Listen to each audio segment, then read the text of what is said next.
씹히는 봄에 그댈 위로해요. 그댈 사랑해요. 그대만의 노래로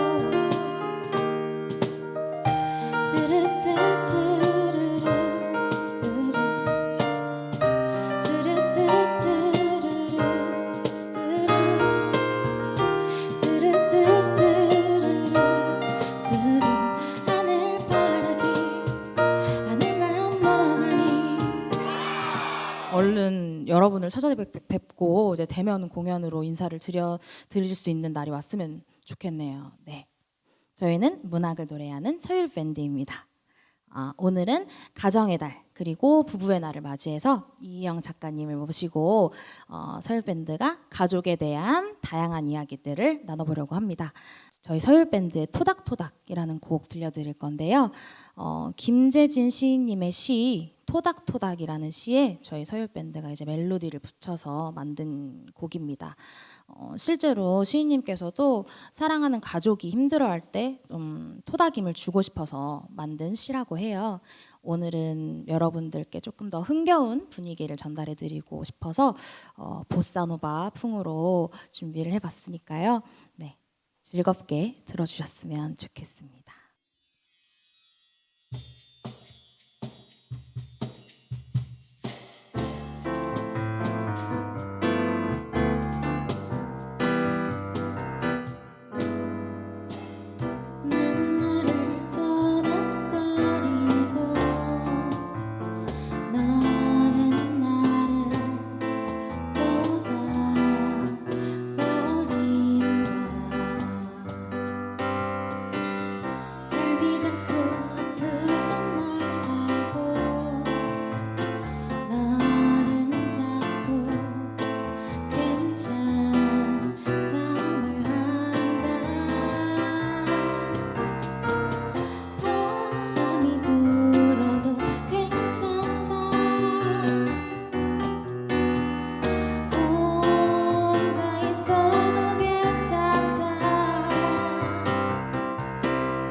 네, 감사합니다. 네, 안녕하세요. 오늘 가족 북콘서트의 진행을 맡은 서율의 현상필이라고 합니다. 반갑습니다. 인천광역시 교육청 화도진 도서관과 함께하는 오늘 북콘서트에서는 소설가 이희영 작가님과 함께 보통의 노을, 나나, 페인트에 대한 이야기를 나누려고 하는데요. 또 오늘 오프닝 공연을 열어준 서울밴드의 노래도 중간중간 계속 이어지고요. 지금 제 옆에는 이희영 작가님 나와 계십니다. 안녕하세요.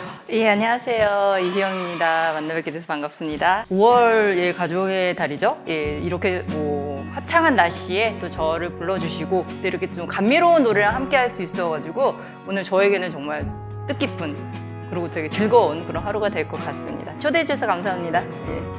네, 저희가 이제 책 이야기를 시작하기 전에 채팅창에 지금 다 반갑게 인사를 해주시고 계시는데요. 간단하게 좀 한번 인사를 나눠볼까요? 이연서님, 저희가 아까 작가님과 함께 준비하면서 채팅 읽었었는데 작가님 책을 3권 다 갖고 있다고 하시더라고요. 감사합니다, 연사님. 진짜. 네, 예, 빨리 정말 아까 말씀드린 것처럼 예, 대면으로 할 수 있는 그래서 직접 이렇게 눈을 마주치고 얘기할 수 있는 그런 예, 그런 날이 빨리 왔으면 좋겠습니다. 예. 네. 그리고 지금 재능중학교 1학년 2반 학생들이 다 함께 보고 있다고 하는데요. 재능진 여러분 반갑습니다. 반갑습니다. 네. 많은 분들이 와 계시는데요. 지섭군, 재능중학교 1학년 2반 학생 같아요. 그 다음에, 많은 분들, 임승재님, 그 다음에 박시연님, 홍준현님, 다들 다, 반갑게 인사해 주시고 계십니다. 반갑습니다. 네. 여러분들 사랑하는 가족, 뭐 부모님이나 형제나 자매분들에게 응원 메시지, 감사 인사 남겨주시면 저희가 소개해 드릴 거고요. 또 이희영 작가님께 궁금한 이야기, 질문 있으면 또 채팅창에 부탁드립니다. 자, 이제 첫 번째 토크는 저희가 보통의 노을에 대한 이야기를 하려고 하는데요. 보통의 노을이 그 미혼모잖아요. 그렇죠. 그 최지혜 씨와 그 아들 노을, 이렇게 노을에 대한 이야기가 나오는데, 노을 같은 경우는 최지혜 씨가 이제 17살 때 낳은 아들이에요. 그 두 사람에 대한 이야기가 나오고, 또 동우라고 하는 성소수자 이야기도 나오긴 하는데, 소설 자체는 굉장히 유쾌하기도 하지만, 한편으로는 주제가 조금 예민한 주제이기도 하고요. 어떻게 해서 이 소설을 쓰게 되셨는지, 좀 그 배경과 스토리를 좀 알고 싶어요. 예, 제가 주로 이제 청소년 소설을 쓰고 있으니까 아무래도 이제 주로 하는 이 청소년 소설 읽는 거예요. 읽다 보면, 아무래도 많은 작가님들이 좀 접근하시려고 하시는 게 이제 10대들의 사랑, 또 이제 10대들의 임신, 출산, 또 낙태까지 이런 것들을 사실은 아이들에게 알려줘야 되기 때문에 그런 것들을 쓰시는데 그런 걸 읽다 보니까 그럼 아이를 선택한 이 친구가 미래에 엄마가 된다면 그래서 그 아이가 나의 엄마가 이렇게 나를 낳았던 그 나이가 된다면 어떨까라는 상상을 좀 했어요. 근데 이제 그게 이제 글쟁이들의 특징 중에 하나거든요. 그 후에 무슨 일이 일어날까? 그 전에는 무슨 일이 일어날까? 그러다 보니까 약간 조금 다를 것 같아요. 그냥 평범이라고 부르긴 좀 그렇지만 그런 엄마 아빠 밑에서 큰 아이와 우리 엄마가 나를 내 또래에서 낳았다? 조금 다를 것 같다는 생각이 들어서 조금 다르다는 거를 좀 성소수자나 다른 관점으로 좀 보다 보니까 이게 이렇게 동우도 나오고 노을이도 나오고 최지혜 씨도 나오고 그리고 이제 남녀 간에는 꼭 사랑이어야 되느냐 이런 질문도 이제 같이 하게 되었어요. 여담이긴 한데 저는 이 소설을 읽는 동안 제가 사실 그 중국 요리를 1년에 한 번 먹을까 말까 하거든요. 그런데 이 소설을 읽는 동안 제가 지난주랑 지지난주에 중국집을 2주 연속을 가서 짬뽕과 짜장면을 먹을 정도였어요. 예. 굉장히 그 짜장면이 먹고 싶게 하더라고요. 그렇게 말씀하실 분이 의외로 많아요. 보통의 노을을 읽고 가장 생각나는 게 짜장면이었다라고 얘기를 하시는데 솔직히 고백하자면 제가 대학교 때 중국집에서 아르바이트 조금 했었습니다. 그때 진짜 저도 그때 처음 알았어요.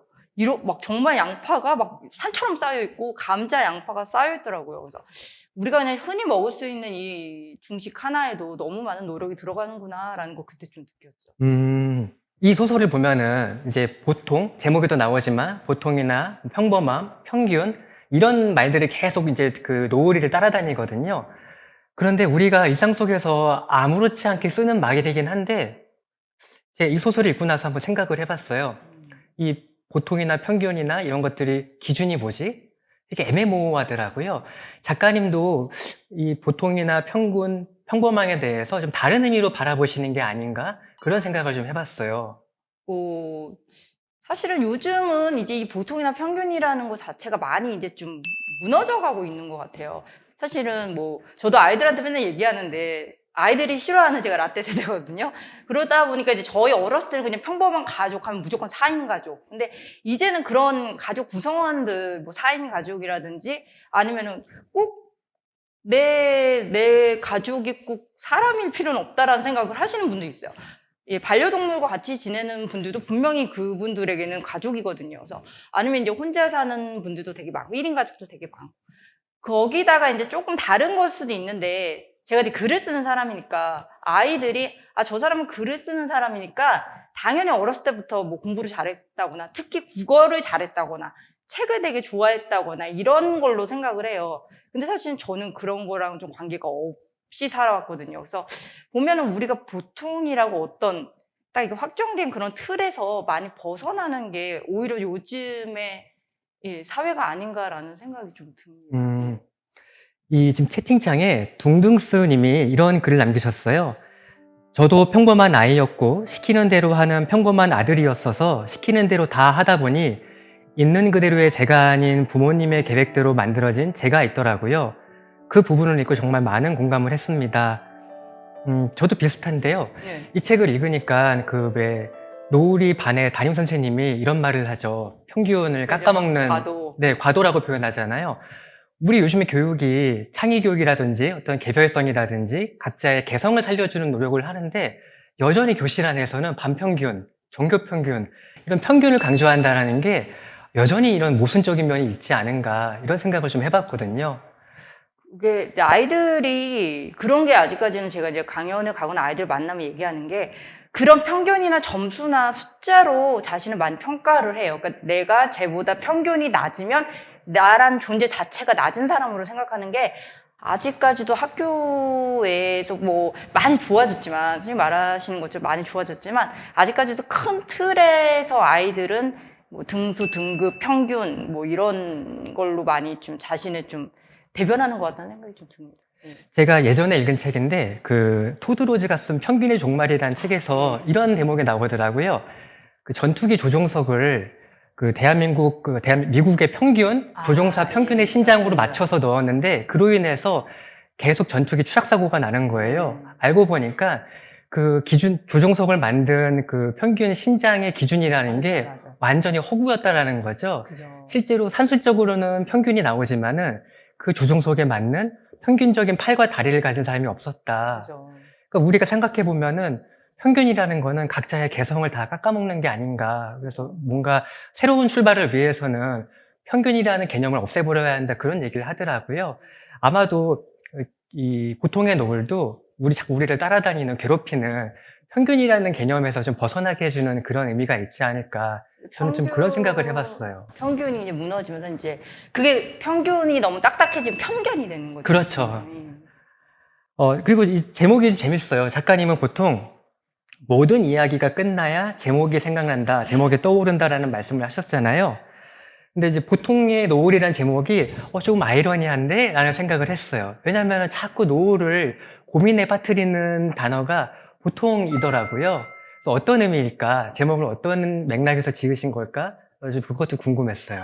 그 노을이라는 게 사실은 한 가지 색이 아니잖아요. 되게 여러 가지 색이 혼합되어 있기 때문에 노을이 되게 아름다운데 거기다가 또 제가 이제 노을은 어느 장소에 보느냐에 따라서 완전히 달라요. 뭐 바닷가에서 보는 노을과 도시에서 보는 노을이 완전히 다르거든요. 근데 그 보통의 노을이라는 것 자체가 말씀하신 것처럼 되게 역설적이에요. 그래서 사실은 노을이라는 그 주인공이 자기는 남들이 편견을 갖고 보는 걸 되게 싫어하면서 자기 또한 편견을 갖고서 세상을 좀 보는 그런 약간 양가적 감정 아니면 약간 이율배반적인 그런 것들을 혼합해서 보통의 노을로 했는데 가끔 이제 제가 학생들을 만나면 여기 짜장면집이 나오잖아요. 그럼 곱빼기의 노을인가요? 막 이렇게 얘기를 하고 보통과 곱빼기를 또 그렇게 얘기를 하시는 친구도 있어서 이것도 재밌다라는 생각이 좀 드는데 어렵죠. 제목이 되게 어려워서 몇 번을 고민을 하다가 예, 그냥 막 던져가지고 다른 후보군 같은 것도 있었어요? 그냥 이렇게 노을에 대한 것을 하는 게 좀 어떻게 보면은 너무 평범하다라고 했는데 이제 뒤에 보통이 붙어가지고 그러니까 보통과 같이 있어서 그냥 이름으로서 하려고 했는데 그거보다는 그냥 이게 낫겠다 해서 이연서님이 방금 작가님 말씀 들으시면서 이렇게 또 글 남기셨어요. 그 책에 나왔던 문장이기도 한데 네잎클로버만 다들 있다면 행운의 상징을 반대로 세잎클로버가 되지 않았을까. 이렇게 예쁘게 표현하셨는지 정말 놀랍다. 이런 말씀을 하셨어요. 아 감사합니다. 예. 그리고 이제 팬텀님은요. 학교라는 세상에서는 어쩔 수가 없는 것 같다. 맞아요. 평균에서 벗어날 수가 없다라는 좀 자조 섞인 슬픈 말씀을 또 뒤에 특히 한국에서는요. 그죠? 네. 네, 그 축구광님도요. 항상 평균이라는 수치를 강조한다. 그죠. 이런 말씀을 또 하셨어요. 평균이라는 얘기가 나왔는데요. 그런 맥락에서 작가님은 청소년기에 어떤 아이였는지 라는 궁금함이 드는데 물론 이제 보통이나 평범함이라는 범주에서 벗어난 이야기일 수도 있겠지만은 지금의 이희영이 과거의 이희영을 또 새롭게 바라보는 걸 수도 있을 것 같아요. 그때의 이희영 작가님은 어떤 아이였나요? 사실은 뭐 제가 청소년 소설을 쓰는 사람이라서 그런 작가님은 어떤 10대를 보내셨어요? 라는 질문이 되게 많은데 사실은 솔직히 말해서 제 10대는 그렇게 썩 행복한 거랑 좀 거리가 멀었어요. 그래서 이제 누군가 다시 10대로 돌아가고 싶지 않으세요? 라고 얘기하면은 두 번 다시 돌아가고 싶지 않다라고 할 정도로 썩 그렇게 행복하거나 좀 그런 핑크핑크한 그런 거는 아니었던 것 같아요. 그래서 근데 이제 그때 저를 지금에 뒤돌아보면 나름 열심히 살았구나라는 생각이 들어요. 그런 썩 좋지 않은 환경 속에서도 잘 살았다라는 생각에 그때 저한테 못 해줬던 이야기를 제가 지금의 어른이 돼서 해주는 게 이제 소설의 형식을 빌려서 그래도 괜찮다. 네가 좀 다른 사람들보다 조금 달라도 아니면 조금 뒤쳐져도 괜찮다라는 얘기를 지금 하고 있는 것 같다는 생각이 들어요. 예. 보통 청소년 소설이나 동화를 보면은 성인이 주인공인 경우도 종종 있어요. 그렇죠. 작가님도 이제 한 아이의 이제 어머니이기도 하신데, 만약에 그 노을의 엄마, 최지혜 씨를 주인공으로 삼았다면은 뭔가 그 이야기의 폭이라든지 감정의 어떤 그런 선이라든지 이런 것들이 달라지지 않았을까라는 생각을 해봤거든요. 작가님이 생각하는 최지혜 씨는 어떤 엄마이자 어떤 여성인지 좀 듣고 싶어요. 사실은 저는 이제 이 최지혜 씨를 쓰면서 지금도 많은 최지혜 씨가 계세요. 예, 미혼모, 미혼부, 그리고 이제 혼자서 아이를 키우는 한부모 가정. 근데 저는 이제 저도 아이를 키우고 저희 아들이 그 무섭다는 중2입니다. 그래가지고, 근데 저는 저희 남편도 있고 하지만 되게 어려워요, 육아가. 그럼에도 불구하고 혼자서 그렇게 아이를 책임지는 전국의 모든 최지혜 씨를 사실은 진심으로 존경하거든요. 그래서 그럼에도 불구하고 저는 그 최지혜 씨를 너무 힘들게만 그리고 싶지 않았어요. 오히려 그렇기 때문에 더 아이와 더 가까워질 수 있지 않을까라든지 조금 더 왜 미혼모나 미혼부에 대한 이야기에는 극단적으로 얘기하면 심파가 들어가야 되는지 너무 힘들고 울고 이런 것들을 별로 쓰고 싶지 않더라고요. 오히려 되게 밝을 수 있는데 그러다 보니까 가끔은 이제 조금 걱정스러운 눈으로 보시는 분이 있어요. 이거를 너무 미화한 거 아니냐, 미혼모를 너무 미화하지 않았느냐, 이게 악영향을 끼치지 않을까 아이들에게 이런 시선도 주시는데 저는 그런 시선도 전 수용합니다. 제 책을 읽고 그런 걸 느끼셨다면 그건 또 정답이니까요. 근데 저는 어쨌든 최재 씨를 좀 제 나름대로 잘 그려냈다고 생각을 해요. 저는 최지혜 씨가 17살에 노후를 낳은 미혼모이기도 하지만은 생각보다 굉장히 큰 사람이라고 느꼈던 부분이 뭐냐면 노을이가 이런 말을 하죠. 엄마는 경쟁자들을 그렇게 만들고 싶으시냐고 이제 공예 수업을 하시잖아요. 근데 최지혜 씨가 난 모두가 다 내 경쟁자가 됐으면 좋겠다 이렇게 말하는 대목이 나오잖아요. 저는 사실 그렇게 생각을 해본 적이 없거든요. 이렇게 경쟁이라고 하면은 나를 위협하는 사람이라고 생각하는데 최지혜 씨는 그런 것들을 자기 상처를 오히려 누군가를 도움으로써 그런 식으로 치유하는 사람이라는 생각도 들었어요. 그래서 저는 그 장면이 저는 개인적으로 가장 좀 환하게 빛났던 장면이라고 생각을 해요. 고라님이 또 이제 작가님 말씀 들으면서 혼자 키우면서 가질 수 있는 장점을 살리고 더 긍정적으로 표현하고 싶으셨지 않는가 이렇게 말씀을 하시고요. 그렇죠. 네. 네. 그리고 이제 아까 제목 얘기를 했잖아요. 책을 처음 봤을 땐 제목이 이해가 가지 않았는데 그죠? 주책이 좀 그렇죠? 모든 게 좀 어, 그래요. 페인트부터. 책을 다시 읽으면서 여러 번 읽으시나 봐요. 제목이 점점 감사합니다. 다르게 느껴지더라고요. 제목을 참 잘 지으신 것 같다. 감사합니다. 이런 글을 또 남겨주셨습니다. 그리고 제리님은 본인의 조카도 중2인데 조카가 너무 무섭다고. 맞아요. 예. 네. 중이는 천하무적입니다. 예. 네. 그리고 김동희 님도 싱글맘 이야기가 본인은 심파로 흐르지 않았다. 너무 좋았다. 이런 글 남겨주셨고요. 선스파님은 정말 매력 있는 제목이다. 네. 감사합니다. 예. 제목 사랑해요. 장인이다. 제목 장인이라는 글도 올라왔습니다. 예. 네, 계속 이렇게 또 궁금한 이야기 있으면 남겨주시고요. 또 응원이나 재미있는 글 계속 부탁드릴게요. 또 소설을 읽으면서 이렇게 뭐랄까요? 이렇게 노을은 한부모 가정에 대한 편견을 이겨내기 위해서 굉장히 노력을 하잖아요. 뭔가 좀 살림에 서툰 엄마를 대신해서 청소나 뭐 이렇게 음식을 대신 준비하기도 하고요. 오히려 더 그런 편견에 그렇지라는 말을 듣고 싶지 않아서 누구보다 더 열심히 더 충실하게 삶을 사는 아이인데 이제 엄마의 연인을 바라보는 부분에 대해서는 그죠. 어른들 못지않은 굉장히 편견이 작용하더라고요. 굉장히 아까 말씀하신 것처럼 보통에 대해서 두 가지 태도가 보이는 것 같아요. 어떤 것들이 이런 노을이란 캐릭터를 만들게 되었을까 좀 궁금해요. 그런 것들이. 어쨌든 조금 아까도 제가 말씀드렸던 것처럼 좀 다를 것 같아요. 나의 엄마가 사실은 많이 포기한 거잖아요. 그 대학도 포기하고 10대만이 누릴 수 있는 그런 것들 다 포기하고 나를 위해서 이렇게 삶을 희생을 했다라는 거를 알고 있는 친구라서 되게 좀 나도 엄마에게 어떤 힘이 돼주고 싶다라는 생각을 좀 많이 할 것 같아요. 그러다 보니까 이제 그게 지나칠 수도 있는데 저는 사실은 현장에서 아이들을 되게 많이 만나거든요. 근데 의외로 우리가 생각하기에 아이들이 그냥 철없고 미숙하고 솔직히 자기밖에 모른다라고 생각을 하지만 그건 이제 부모들의 그냥 시각이고요. 아이들끼리 있거나 학교에서 아이들을 객관적으로 보면 되게 어른스러워요. 되게 생각도 깊고 이런 것까지 생각하나 싶을 정도로. 그런데 그게 노을이는 아무래도 좀 환경이 다르다 보니까 그거에 대해서 엄마이지만 가장 이 세상에서 누구보다 엄마의 행복을 바라는 친구이기 때문에 그게 조금 뭐랄까 노을이로 하여금 엄마에 대한 각별함. 근데 좀 있지 않을까요? 굳이 노을이 같은 환경이 아니더라도 부모님에게 좀 각별한 친구들은 있긴 있더라고요. 예. 그 부분이 좀 저도 신기했어요. 노을이 아버지의 존재는 바라지 않는데 엄마의 남자는 필요하다라고 느끼는 부분이 보통 그 나이 때에는 아버지의 부재에 대해서도 굉장히 크게 느끼는 건데 굉장히 조숙하다라는 생각을 했고요.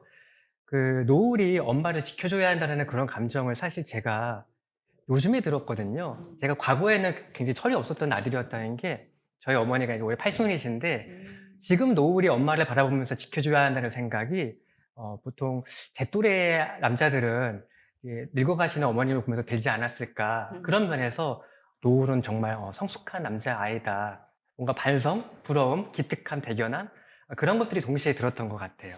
어쨌든 노을이는 엄연히 따지면 아버지라는 존재가 엄마와 자신 버린 거랑 마찬가지잖아요. 똑같은 동성이잖아요. 남자라는.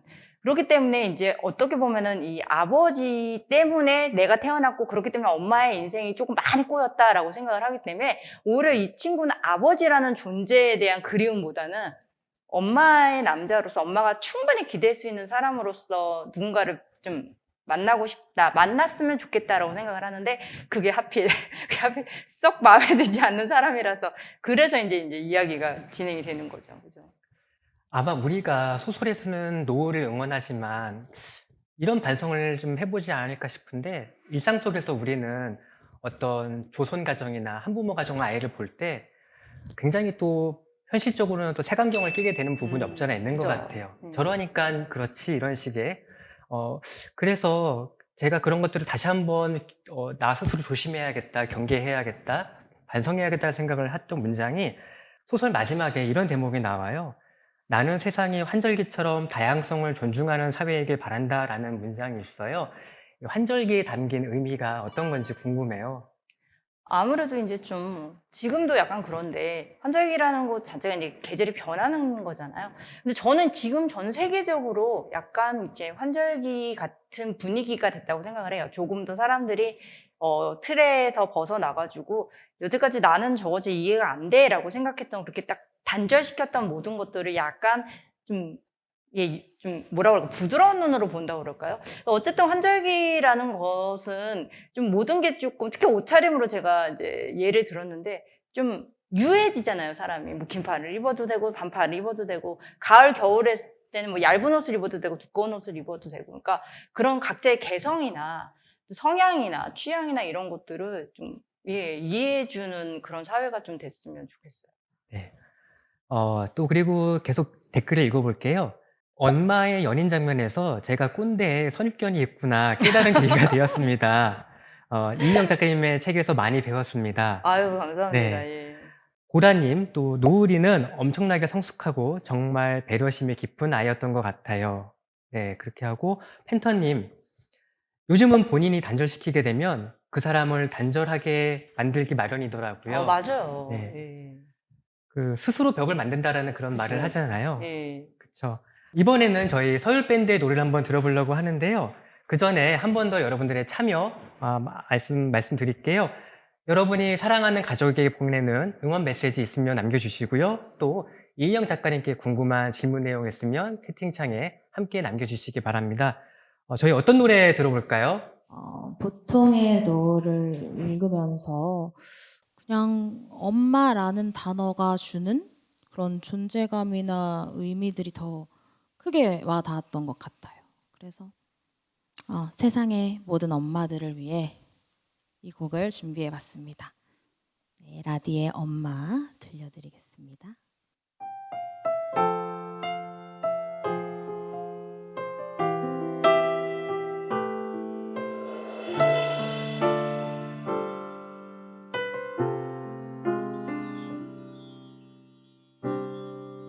처음 당신을 만났죠. 만나자마자 울었죠. 기뻐서 그랬는지 슬퍼서 그랬는지 기억도 나지 않네요. 들을 것이 없었기에 그저 받기만 했죠. 그러고도 그땐 고마움을 몰랐죠. 아무것도 모르고 살아왔네요. 엄마 이름만 불러도 왜 이렇게 가슴이 아프죠. 모든 걸 주고 더 주지 못해 아쉬워하는 당신께 난 무엇을 들어야 할지. 엄마 나의 어머니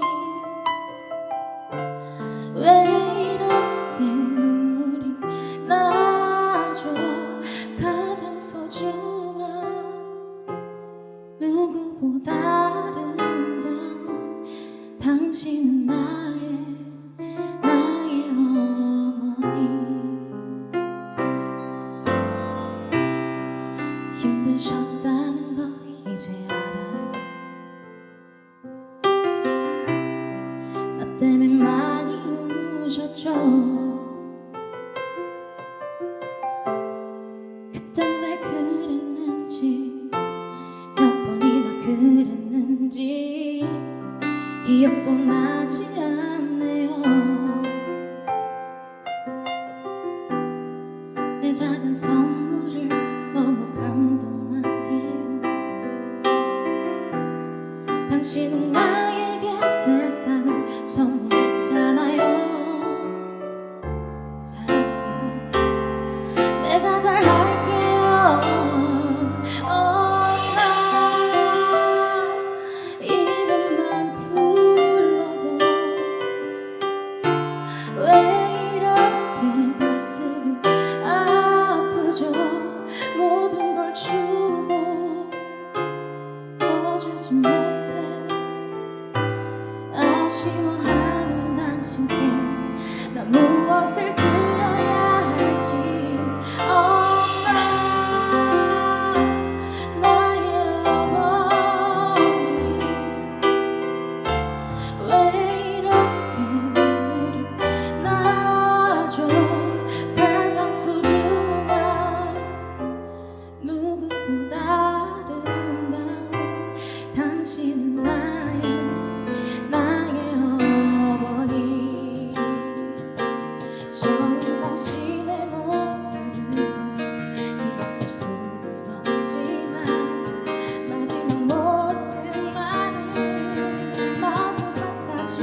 이어서 한 곡 더 들려드릴 건데요. 많은 분들이 아실 것 같아요. 아이유의 무릎이라는 곡 준비했습니다. 제가 개인적으로 아이유를 굉장히 좋아하는 팬인데 아이유가 굉장히 심한 불면증을 되게 오랫동안 앓았다고 해요. 그래서 내가 왜 이렇게 잠을 못 잘까? 과연 내가 가장 편안하게 잠을 잤었던 때는 언제였을까를 생각해 보니까 이제 할머니의 무릎에 이렇게 누워서 할머니가 머리카락 이렇게 사르륵 넘겨줬을 때 그때가 내가 잠을 제일 잘 잤었던 것 같다. 그 소중한 때를 생각하면서 썼던 곡이라고 합니다. 네, 이 곡을 감상하시면서 많은 분들도 내 옆에 있는 소중한 사람들에 대한 생각을 다시 한번 해보시면서 네, 잘 즐겁게 들어주셨으면 좋겠습니다. 무릎이라는 곡 들려드리겠습니다.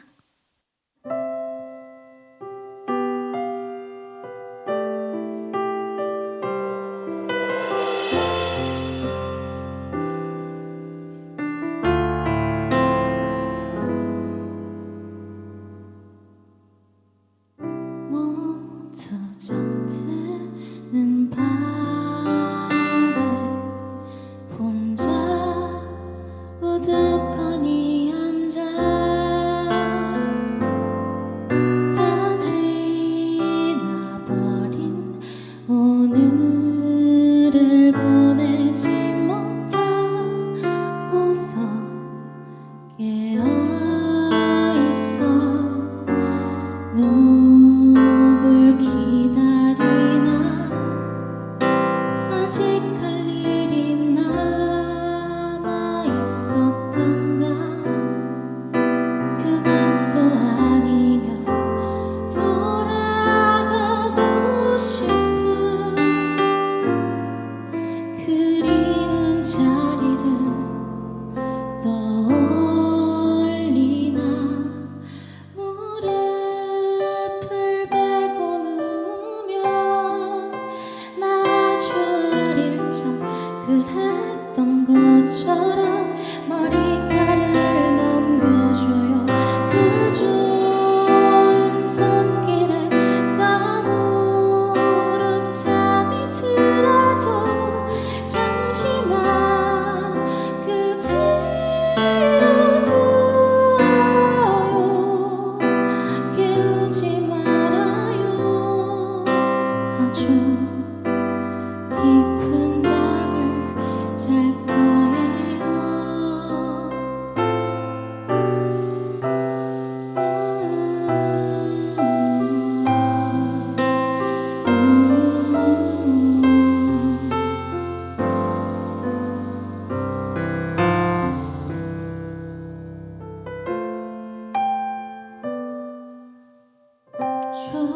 조용하던 두 눈을 다시 나에게 내리며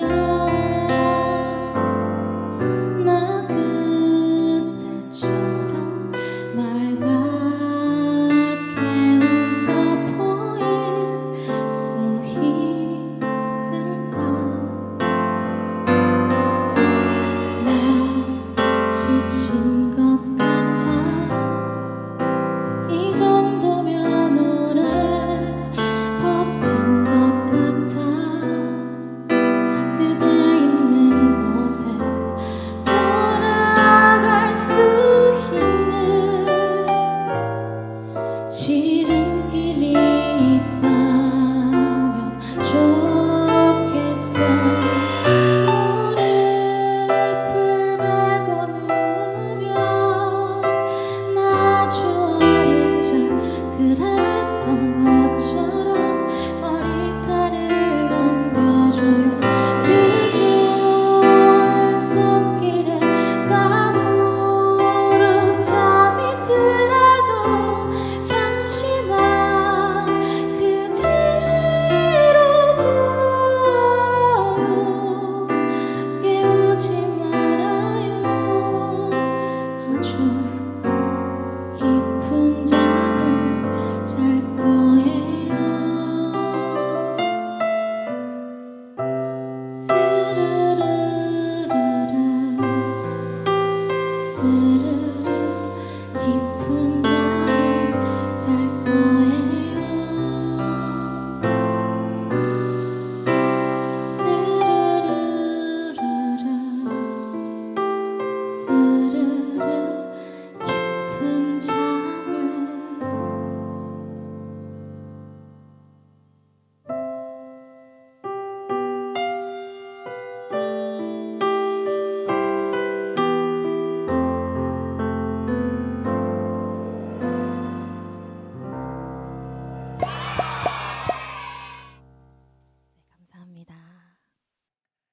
네, 두 번째 이야기 시작하기에 앞서서 저희 댓글 한번 같이 읽어볼게요. 작가님 좀 몇 개 부탁드릴게요. 아, 예. 무료로 듣기 미안해지는 서유 공연입니다라고 하셨는데요. 그렇죠. 예. 저는 지금 라이브로 듣고 있어서 정말 제가 최고 호강하고 있다고 생각을 하고요. 그렇죠. 우리 코코님이 어릴 때 엄마 무릎에 누워 배 마사지를 받았던 기억이 나요. 힘들 때마다 그때 기억으로 살아가요. 너무 뭉클하고, 예. 읽으면서 약간 울컥하는 그런 댓글 달아주셨습니다. 그리고 우리 연주가 완벽합니다라고 하셨는데, 그죠? 저는 거듭 강조하지만 라이브로 듣고 있습니다. 네. 예. 너무너무 다들 서울 밴드를 너무 많이 사랑하시고, 진짜 이게 딱 전달이 되나 봐요, 이 따뜻함이. 그죠? 네, 그리고 제가 또 하나 읽어드리면 펜터님은 저도 한 아이의 부모가 되는 날이 온다면 제가 보살핌 받았던 것처럼 해줄 수 있을까 하는 생각을 하는데 참 어려울 것 같아요. 저도 사실 아이가 없어서 이 기분을 잘은 모르겠거든요. 저는 고양이들의 아빠긴 하지만 어떤가요? 이렇게 좀 제가 예전에 저희 아이를 낳고 그런 좋은 부모 교육이라는 걸 받으러 가봤어요. 근데 이제 그때 그 강사님이 하신 말이 되게 인상적인 게 지금 여기에 오신 분들은 사실은 이 교육을 받을 필요가 없으신 분이다라고 얘기를 하시더라고요. 여기에 진짜 오셔야 될 분들이 안 오셔서 문제다라고 하시는데 어떻게 하면 내 아이와 좀 잘 지낼 수 있을까 아니면 뭐 그런 거를 고민하시는 분들은 이미 그런 것들을 하면 그런 고민으로서 또 노력을 하신다는 생각이 좀 들기는 해요. 그런데 부모라는 게 그런 것 같아요. 해도 뭔가 부족하고 내가 못난 것 같고 나 완벽한 부모라고 하시는 분들은 진짜 없는 것 같아요. 그죠?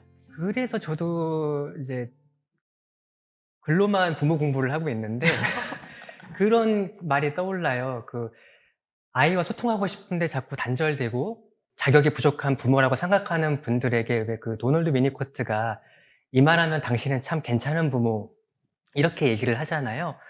모든 부모님들은 이 말하면 다 괜찮은 부모님들이 아닐까, 충분히 고민하고 사랑하시지 않을까라는 그런 생각을 한번 해봤습니다. 그죠? 부모도 그렇지만 부모님들이 아셔야 될 게 꼭 있는 게 뭐냐면 아이들도 똑같아요.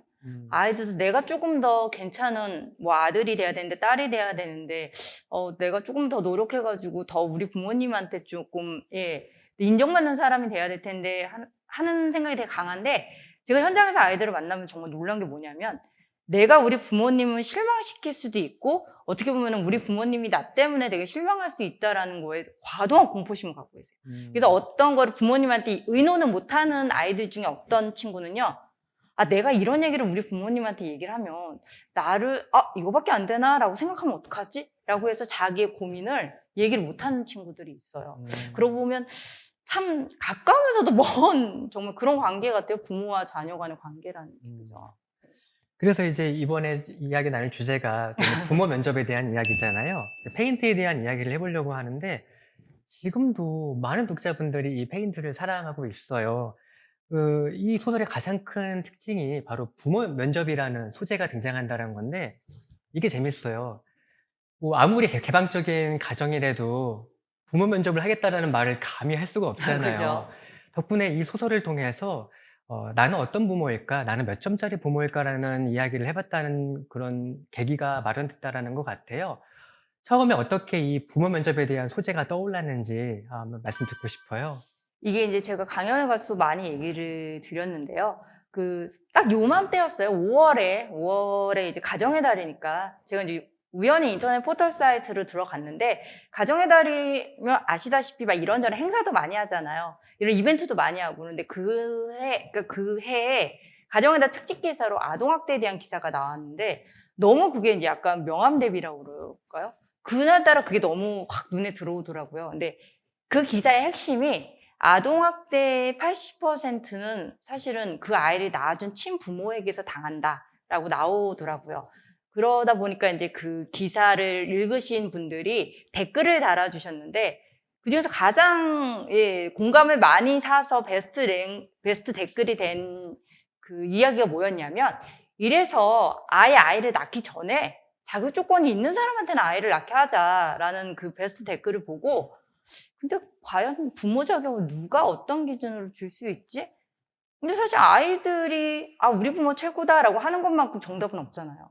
그러다 보니까 이게 조금 구체화돼서 부모를 만약에 진짜 신입사원 뽑듯이 하면 어떨까라는 약간 좀 황당한 그런 아이디어가 이제 소설화됐죠. 이 페인트에서 아이들이 살아가는 이 NC센터가 일종의 그 보호시설이잖아요. 그죠? 특이한 게 이 NC센터에서 살아가는 아이 중에 뭐 비행 청소년이나 문제아가 하나도 없어요. 또 우리가 보통 시설이라고 하죠. 시설 아이들을 보면은 이렇게 유독 문제아나 사고 치는 아이들이라는 편견이 많이 갔거든요. 근데 그런 아이가 없는 곳이라는 것도 좀 신선했고요. 이거를 사회학에서는 이제 뭐 유사가족이라는 말도 막 하는데, 그죠. 이 아이들한테 NC센터가 어떤 공간인가요? 사실은 솔직히 말씀드려서 이게 이제 청소년 소설이다 보니까 약간 삭제된 부분도 좀 있어요. 그러다 보니까 이제 이 NC센터를 가장 좋아하시는 분들은 우리 부모님들이십니다. 음, 특히 뭐가 좋냐면은 아우 너무 통제를 잘한다. 그러니까 특히 이제 게임을 하고 싶을 때만 게임을 마음대로 시켜주는 게 아니라 할 수 있을 때만 딱 해야 되고 예의 범죄 깍듯이 가르쳐주고 건강 같은 것도 다 신경 써주고. 근데 이제 나 같은 미숙한 부모는 그렇게 다 컨트롤 못한다라고 하시는데 사실은 엄연히 따지면 이 NC센터는 국가에 의해서 국가의 필요에 의해서 만들어진 거거든요. 그래서 지금 우리 대표님이 얘기하신 것처럼 아이들이 너무 이렇게 좀 비행 청소년도 없고 너무 올바르다라고 하셨는데 사실 얘네들은 태어났을 때부터 여기에 이 시스템에 적응된 친구들이잖아. 퍼스트, 세컨드, 여기가 라스트잖아요. 그러다 보니까 저는 사실은 NC센터 자체가 그냥 출생률만 높이기 위해서 국가가 만든 그런데 단지 거기에 나오는 가디들이 워낙 좀 헌신적이고 정말 사랑을 하기 때문에 그게 약간 흐릿하게 보일 뿐이지 그냥 인구수를 늘리기 위해서 국가가 만든 그런 시스템이거든요. 그래서 저는 사실 반대를 하고 있는 입장인데 그런 좀 강한 것들 제가 강하게 주장하는 것들이 좀 삭제되다 보니까 이거 나쁘지 않네? 라는 생각이 좀 독자분들이 좀 드시는 것 같은데 아이를 낳을 수 있는 환경을 만들어줘야죠. 그렇죠. 그래서 그게 좀 핵심인데 그게 약간 좀 빠졌습니다. 방금 전에 이제 게임 말씀하셨잖아요. 그죠? 게임 통제. 그죠? 제가 말씀하시니까 떠오르는 얘기가 있는데, 아이들이 게임을 끊게 하는 가장 효과적인 방법은 게임을 못하게 하는 게 아니라 게임을 매일매일 진도를 나가게 하고 그렇죠. 매일매일 숙제를 내주면 게임이 질릴 거다. 이런 얘기를 하시더라고요. 하지 말아라 하면 더 하고 네. 싶어지는데, 그죠? 그런 한번 해볼까라고 생각을 해봤습니다. 너 이거 레벨 몇이야? 막 이런 거. 너 지금 다이아몬드야? 뭐야? 이렇게 물어보는 거. 그런 것도 한번 생각을 해봐야겠어요. 그죠? 특이한 거는 이 페인트를 보면은 이제 주인공이 제노 301이잖아요. 제노 301은 그 나이 또래에 비해서 아주 조숙하고 또 성숙한 아이예요. 그런데 여기에 등장하는 뭐 센터장 박이라든지 이제 프리포스터로 나오는 서하나 이해오른 부부를 보면은 뭔가 이렇게 그늘이 하나씩은 있고 상처들이 있고 오히려 아직 다 크지 못한 어린아이가 마음속에 있는 것 같다는 생각이 들었어요. 이런 거를 좀 보여주고 싶었다라는 의미가 있을 것 같아요. 창비 청소년 문학상은 탈거라는 상상은 한 번도 해본 적이 없었어요. 근데 이거를 나중에 책으로 나와서 저를 이제 글을 가르쳐 주시는 우리 스승님이, 선생님이 이걸 읽고 모든 박이나 서하나나 이런 이해오름이나 이런 모든 어른들 속에 네가 다 들어가 있구나 이렇게 얘기를 하시더라고요. 근데 저는 이제 아들을 키우고 있고 아이들을 많이 만나지만 의외로 배우는 게 많아요. 아이들에게. 근데 청소년 소설하면 뭔가 되게 미숙하고 사고치고 막 이런 아이들이 어른에 의해서 통제가 되거나 아니면 어른에 의해서 약간 반성을 하거나 이런 약간 그런 소설도 없지 않아 있는데 저는 좀 반대인 것 같아요. 우리 지금 함께 하시는 분들 중에 아이들과 대화를 하다가 막 나 이런 거, 아이가 이런 생각도 하는구나, 라든지, 이런 것도 생각하고 있구나, 라고 해서 역으로 막 배우시는 분도 되게 많으실 거예요. 그죠? 그래서 저는 그런 부분을 좀 조숙하다라고 하는 제너를, 좀 등장시켜가지고, 어른들도 한번 좀 아이들에게 좀 배우는 시간을 좀 가졌으면 좋겠다라는 생각을 좀 했어요. 같은 맥락에서 이제 이 소설을 읽은 많은 성인 독자들, 부모님 독자들은 대체로 이제 아까 처음에도 그런 얘기를 했지만, 나는 몇 점짜리 그죠? 부모일까라는 그 스스로에게 점수를 매기는 그런 일들이 많이 있었다고 해요. 반성도 하시고요. 또 같은 질문에 대해서 청소년들도 그런 또 질문에 대한 답을 했을 것 같고요. 그런 의미에서 첫 번째로 작가님이 만나보신 부모님들은 어떤 점수를 주셨는지 궁금해요. 우리 정말 이렇게 그 학부모님 강연 같은 데 가면요. 정말 다양한 질문을 많이 하시는데, 그러니까 다양한 대답을 많이 하시는데, 그 어떤 분도요, 자기의 부모 점수를 50점 이상을 주시는 분이 없고요. 아, 우리 딸은 나 1차에서 컷할 거야, 라든지, 나는 2차 면접도 못 가, 나는 막 이렇게 얘기를 하시는 분들도 있는데, 제가 아이들을 만나서 놀라운 것 중에 하나가 뭐냐면, 생각해보니까 이게 너무 머리가 아프대요. 잠깐 생각해보세요. 3차 면접만 보고요. 합숙 한다고 내가 내 부모를 뽑는 거예요. 그럼 어쨌든 내가 선택한 거니까 책임 나한테 있잖아요. 그러니까 나한테 왜 그래? 라든지 누가 나와달래? 이런 말도 못하고 이거 너무 큰 문제, 큰 숙제라는 거예요. 그래서 아이들은 오히려 저는 태어났는데 저희 부모가 있다는 것 자체가 너무 감사하다는 생각이 들고 아이들은 의외로 정말 평균을 매기진 않아요. 그냥 그 존재 자체로 뭐 감사하죠 라고 얘기를 하니까. 예. 그러니까 우리 학부모님들 힘을 내세요. 아이들은 평균 80 이상을 늘 생각하고 있습니다. 예. 이제 시간이 좀 지나긴 했는데 작가의 말이 이런 글이 나오죠. 아들이 이 글 읽으면 뭐라고 할지 걱정이다. 예. 실제로 그 아드님과 이런 부모 점수에 대해서 어떤 말씀을 나누셨는지. 솔직히 말하면 페인트는 저희 집에서 금서였어요.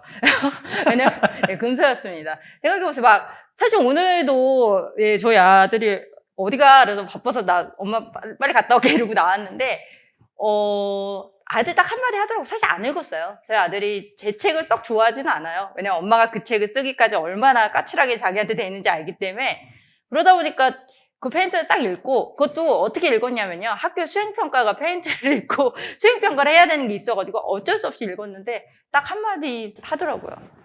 이런 걸 썼어? 이렇게 얘기를 하더라고요. 그러니까 자기한테 막 소리 지르고 짜증 있는 대로 내면서 막 소설 속에 있는 막 이런 사람들 막 친구처럼 대하고 너무 이유배반적이고 엄마답지 않다 막 이렇게 얘기를 하는데 저야 뭐 저희 아들에게 저도 이제 거기서도 얘기를 했지만 15점은 줘도 저희 아들은 많이 주는 거다라는 생각을 저는 하고 있습니다. 예. 댓글에 또 몇 개 읽어볼까 하는데요. 이연서님이 요즘 코로나 때문에 더욱더 치열하게 일하시는 부모님, 학생이라 생계적으로 도와드릴 수 없는 게 너무 죄송합니다. 늘 사랑해요. 늘 표현은 못하지만 마음 한구석에서 응원해요. 북콘서트 덕분에 이렇게 마음을 적어봅니다. 그죠. 네, 이거 한번 캡처하셔가지고 보내드려도 될 것 같은데요. 그럼요. 네. 그 부모님한테 가장 좀 힘이 되는 거. 그래서 아이들이 그런 얘기예요. 부모님한테 힘을 드릴 수 있는 게 뭐가 있을까요? 라고 하는데 저는 진짜 그래요. 그럼 뭐 이모티콘 잔뜩 붙여가지고 사랑합니다라는 걸 쓰거나 아니면은 쪽지 같은 거에 지갑이나 이런 거에다가 이렇게 좀 써서 뭐 오늘 뭐 행복한 하루 되세요. 엄마 사랑해, 아빠 사랑해요 하면 사실 부모들은 그거 하루 종일 자랑하고 다녀요. 은근히 막 이렇게 이 녀석이 이런 것도 썼네 이러면서 되게 작거든요. 작은데 그 효과는 되게 커요. 예, 그래서 이렇게 생각하시는 거를 진짜 쪽지 하나에 표현하시면 그것만큼 정말 에너지를 줄 수 있는 것도 없다라는 생각이 듭니다. 또 댓글을 계속 읽어볼까요? 많이 올려주셨는데요. 아까 이제 그 작가님 부모 수업 아까 말씀하셨던 그 지점에서 남겨주신 것 같아요. 예. 축구광님이 맞아요. 이미 마음먹은 분들은 조금 노력하시려고 하시는 분들이고 그죠. 이미 완벽한 부모님이 아니실까 생각이 든다. 이런 말씀 남겨주셨어요. 작가님도 한 몇 개 읽어주실까요? 글쎄요, 정말 좋은, 그죠? 우리 제리님이 부모 면접 소설이라는 소재가 충격적이면서 신선했어요. 라고 하시고, 우리 축구광님이 또 그런 얘기를 하셨죠. 맞아요. 성숙한 아이들을 보면 저보다 어른 같다는 생각도 가끔 하긴 해요. 라고 하셨는데, 아이들 생각이, 깊을 때는 정말 깊고, 오히려 이제 어른들을 반성하게 많이 만들죠. 그리고, 코코님 금서였던 페인트, 금서였습니다. 지금도 금서이긴 합니다. 그렇죠? 네. 계속 댓글 남겨주시고요. 자, 이번에 또 서울밴드가 준비한 노래를 들어볼 건데요. 그 전에 한 번 더 참여 안내 말씀드릴게요. 여러분이 사랑하는 가족에게 남기는 응원 그리고 감사 메시지 남겨주시고요. 그리고 잠시 후에 이희영 작가님과 질의응답 시간을 가질 건데요.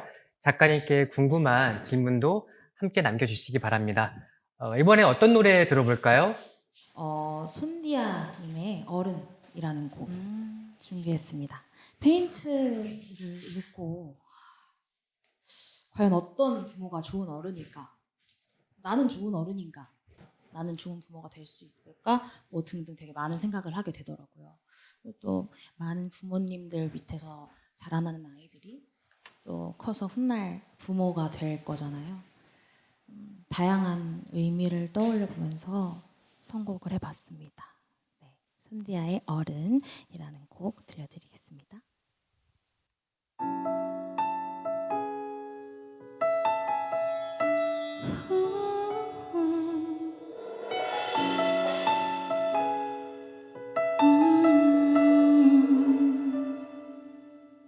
고단한 하루 끝에 돌고는 눈물 난 어디를 향해 가는 걸까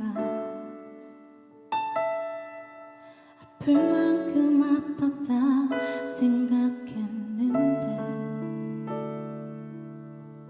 아직도 한참 남은 건가 봐.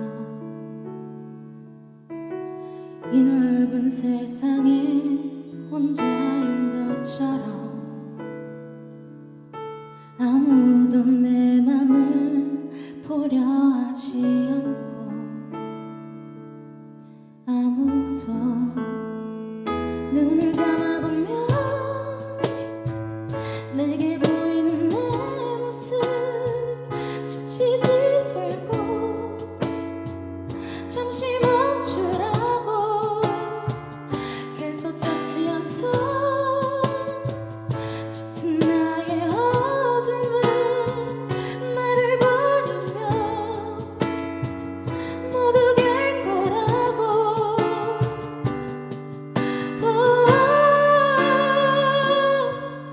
웃는 사람들 틈에 이방인처럼 혼자만 모든 걸 잃은 표정 정신없이 한참을 뛰었던 걸까 이제는 너무 멀어진 눈들 이 오랜 슬픔이 그치기는 할까 언젠가 한 번쯤 따스한 햇살이 내릴까 나는 너가 되고 별은 영원히 빛나고 잠들지 않는 꿈을 꾸고 있어 바보 같은 나는 내가 될 수 없던 걸 눈을 뜨고야 그걸 알게 됐죠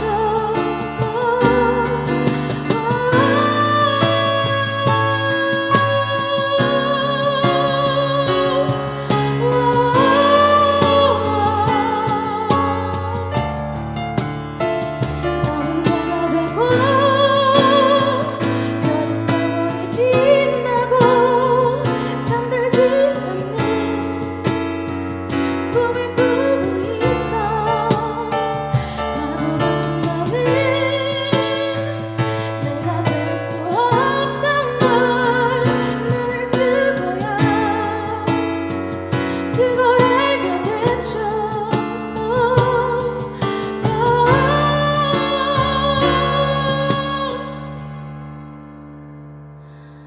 어떤 날 어떤 시간 어떤 곳에서 나의 작은 세상은 웃어줄까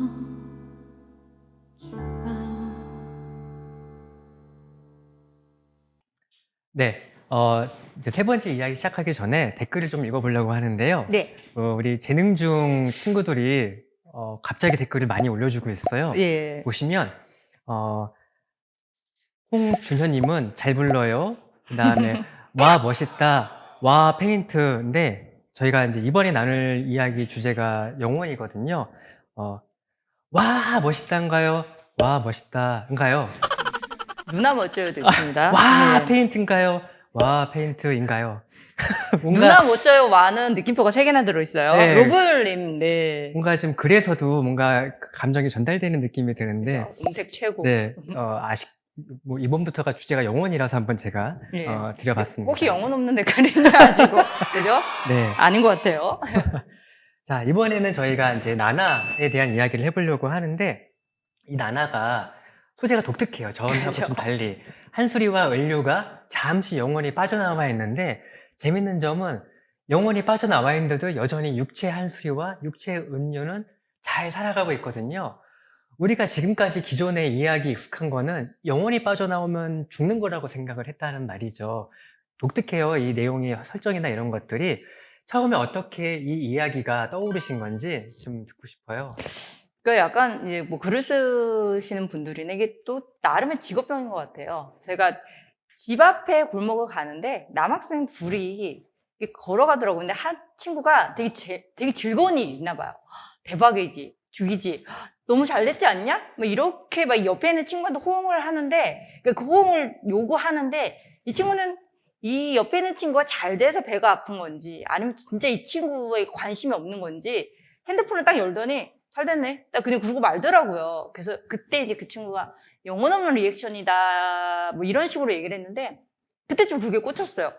영혼이 없는 거는 말씀하신 것처럼 죽음인데 얘네들은 영혼이 없다라고 서로에게 영혼이 없다라고 얘기하면서 핸드폰 할 거 다 하고 웃고 막 이렇게 얘기할 거 다 하는 게 혹시 진짜 영혼이 없어도 이렇게 우리가 살아가는 거 아닌가? 라는 생각이 좀 들더라고요. 근데 예전에도 그랬잖아요. 너 넋 빠졌냐? 혼이 나갔네. 이런 생각을 딱 하니까 정말 이렇게 인간이 영혼이 나갔다가 들어올 수 있나? 근데 이제 육체가 이렇게 코마 상태가 아니라 그러다 보니까 이제 그 얘기를 쓰게 됐죠. 네.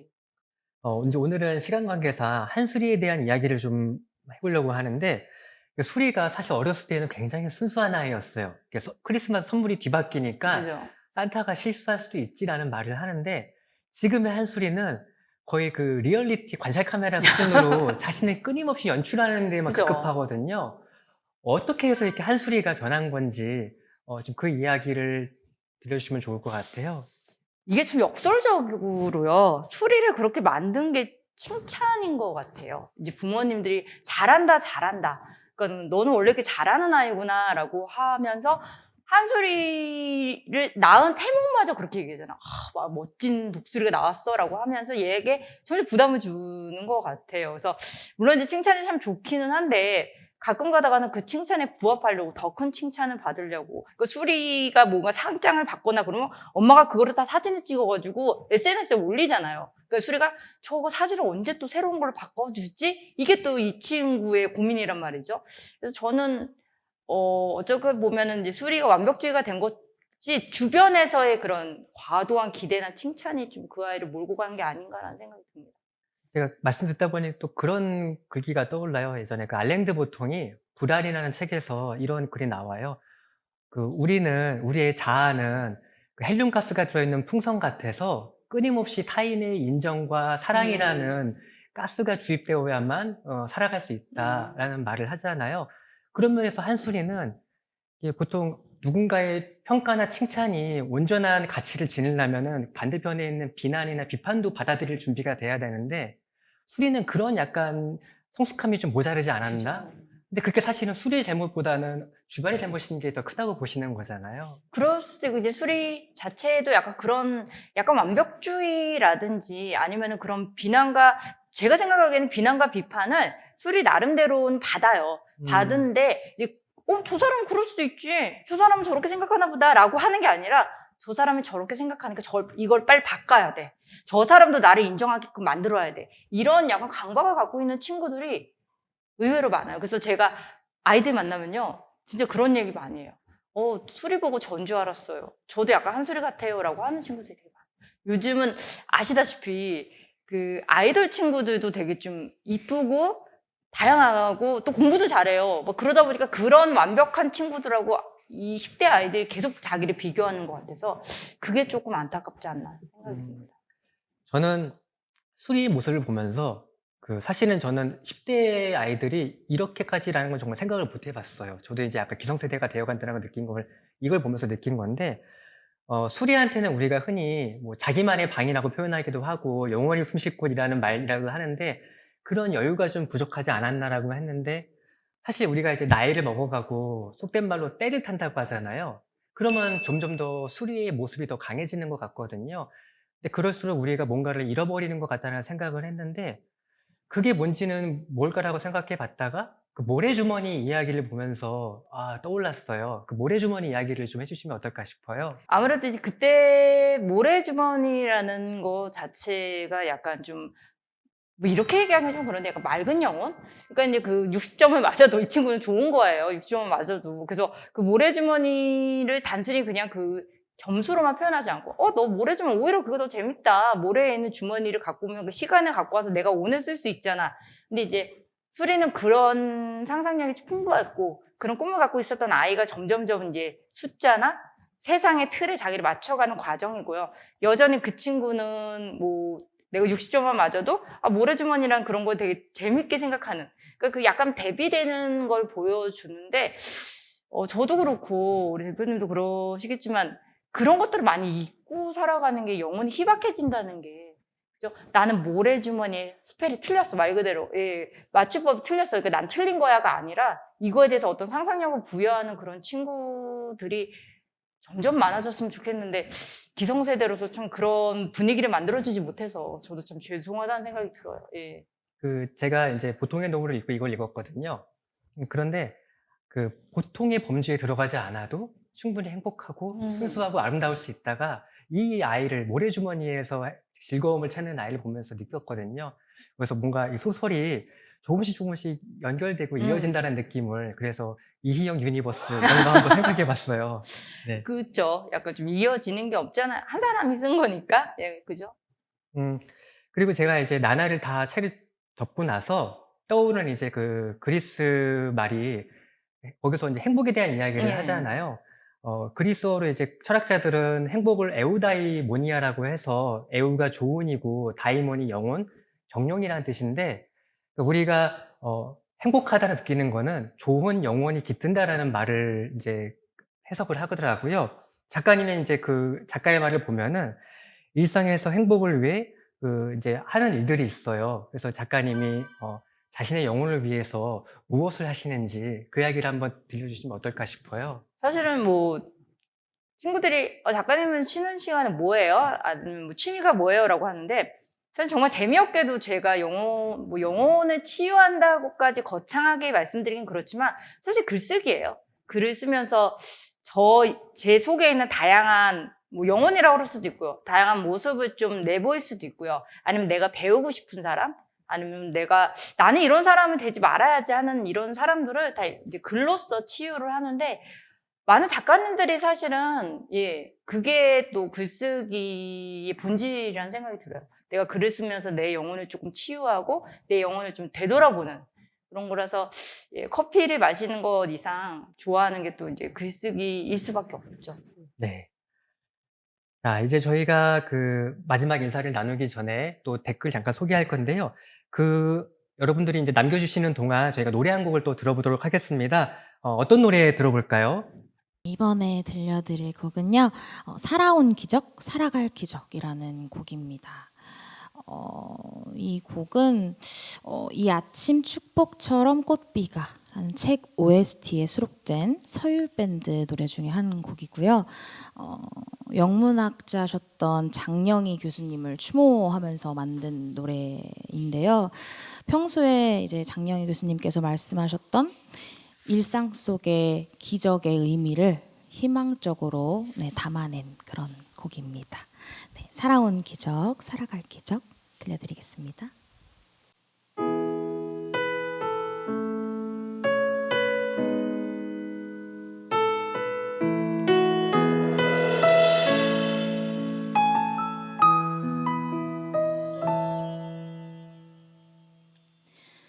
알고 있나요?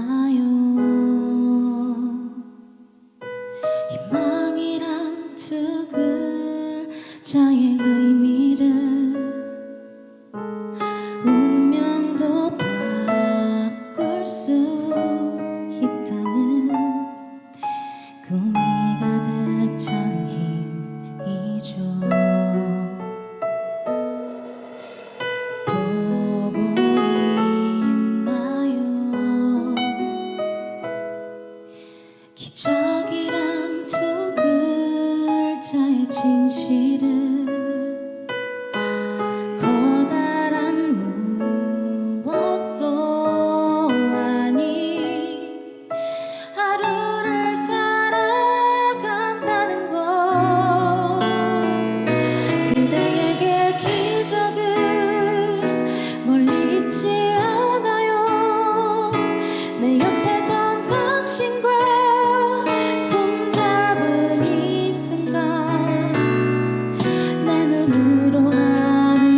네, 감사합니다. 저희가 이제 마지막 순서로 댓글들을 같이 한번 나눠보려고 하는데요. YI 김님은 그 작가님이 이제 글로 내 영혼을 치유한다. 이 말씀에 공감을 많이 하셨던 것 같아요. 사실 그 쓰기로 자기를 치유하는 그런 수업들을 많이 하잖아요. 실제로도요. 그죠. 누구나 할 수 있는 것 같아요. 글쓰기는 사실은 뭐 작가만 하는 게 아닌 것 같아요. 그래서 네. 그게 과학적으로 증명이 됐다고 그래요. 책을 읽고 글을 쓰는 거 자체가 마음을 좀 약간 막 일렁이는 마음을 좀 차분하게 가라앉히는데 되게 좋다고 하더라고요. 예. 그리고 커피를 좋아하는 만큼 글쓰기를 좋아한다니 너무 감성적이다라는 말씀을 민주인님이 하셨어요. 카페인 중독입니다.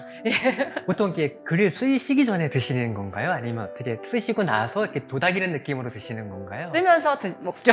쓰면서 잔 이만큼 타갖고 와가지고 좀 전 진하게 먹는 스타일이에요. 그래가지고 그래서 약간 뭐 커피를 좋아하시는 작가님들이 많으셔가지고 위가 썩 좋지는 않아요. 그게 그 커피가 카페인도 있지만은 뭔지 그 리추얼이라고 해서 작가님들이 이렇게 글을 쓰기 전마다 연필을 깎는다든지 차를 그렇죠. 내린다든지 그렇죠, 맞아요. 하나의 의식이 있다고 말씀 들었거든요. 그렇죠. 작가님한테는 맞습니다. 커피가 그런 게 아닐까. 그렇죠. 우선은 방에 들어가기 전에 커피를 갖고 들어가는 것 자체가 아무래도 이제는 글을 써야 되는 시간이구나라는 네. 걸 저한테 이제 인식시키는 거죠. 글을 쓴다는 어떤 신호를 그쵸, 그쵸. 각성이지 않을까 하는 생각도 해봤어요. 김진희님은요, 밴드 음악과 함께 책 이야기를 들으니 너무 잘 어울리고 여러 생각을 해보게 됩니다. 라는 말씀하셨고요. 또이또이님은 작가님 책을 잘 읽으신 것 같은데 이렇게 오. 말씀을 들으니까 더 책 이야기에 몰입이 되는 것 같다. 감사합니다. 이런 말씀하셨습니다. 네. 그리고 박사선님은 지금 도서관에서 일하시는 것 같은데 지각을 하셨는데 다시 보게 된다니까 다행이다라는 말씀하셨고요. 꼭 다시 보기. 네. 자, 이렇게 해서 저희가 이제 약 90분 정도 간단히 이야기를 나눴는데 아무래도 이렇게 짧은 시간 동안 세 권의 이야기를 하다 보니까 좀 숨가팠던 면이 없지 않아 있는 것 같아요. 오늘 이제 작별 인사를 겸해서 이렇게 시청자분들께 한 말씀 좀 부탁드릴게요. 예. 우선 이제 되게 좋은 자리에 또 뜻깊은 자리에 초대가 돼서 저는 너무 영광이고요.